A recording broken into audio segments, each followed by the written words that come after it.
সোমবার সকালে রাজধানীর কমলাপুর রেলওয়ে স্টেশনে দেখা যায় যাত্রীদের সমাগম।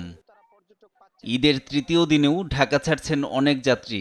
জানান স্বজনদের সঙ্গে সময় কাটাতে কিংবা ছুটির সুযোগে দেশের বিভিন্ন গন্তব্যে সড়কপথের ভোগান্তি এড়াতে রেলপথকে বেছে নিচ্ছেন তারা।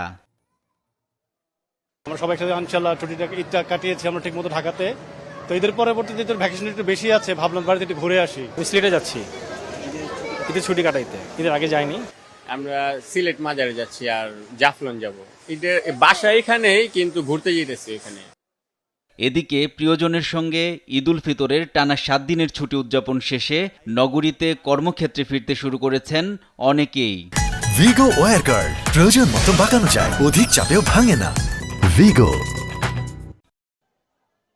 সড়কপথে দেশের নানা প্রান্ত থেকে ঢাকায় আসছে যাত্রীরা, তবে তুলনামূলকভাবে যাত্রীর চাপ কম। পরিবহন সংশ্লিষ্টরা বলছেন কাল পরশু যাত্রীর চাপ আরও বাড়বে। যাত্রী কোনো চাপ নাই, আর ভাড়া কেউই বেশি নেয় না। আচ্ছা, এই মুহূর্তে এখন টার্মিনালে তেমন কোনো যাত্রী নাই, সুতরাং অতিরিক্ত ভাড়া নেওয়ার কোনো প্রশ্ন উঠে না।